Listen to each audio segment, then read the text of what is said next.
Bonjour, aujourd'hui je vais vous proposer une expérience pour les deuxièmes années du primaire qui leur permettra d'explorer une propriété de l'eau, la densité.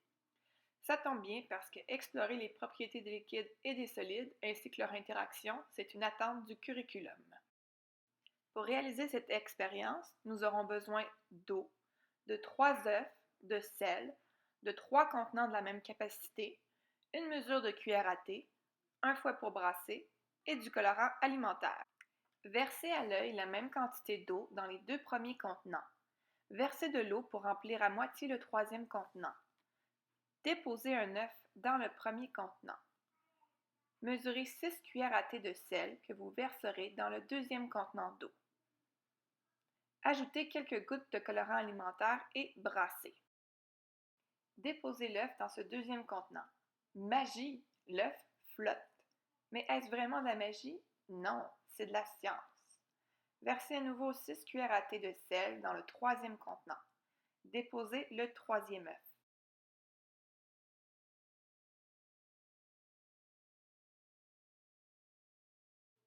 Nous avons donc un œuf qui coule et 2 œufs qui flottent. Doucement, ajoutez de l'eau au 3e contenant pour le remplir. Observez ce qui se passe avec l'œuf. L'œuf ne flotte pas sur le dessus de l'eau et il ne coule pas non plus. Il flotte dans le milieu de l'eau. Magie! Oups, je voulais dire, c'est de la science. Dans le premier contenant, la densité de l'œuf est plus lourde que celle de l'eau. Résultat, l'œuf coule. Dans le 2e contenant, grâce au sel, nous avons modifié la densité de l'eau. L'eau est plus lourde, ce qui permet à l'œuf de flotter, comme les touristes qui flottent dans la mer morte. Nous avons fait la même chose avec le 3e contenant, mais en ajoutant de l'eau, nous avons modifié la densité de l'eau et elle est devenue moins salée, ce qui a fait descendre l'œuf au milieu. Mais maintenant, qu'est-ce qui se passe si on veut ajouter une patate?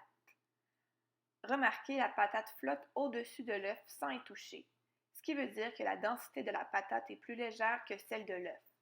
Dans l'eau douce, non salée, la patate coulerait simplement parce que sa densité est plus élevée que celle de l'eau.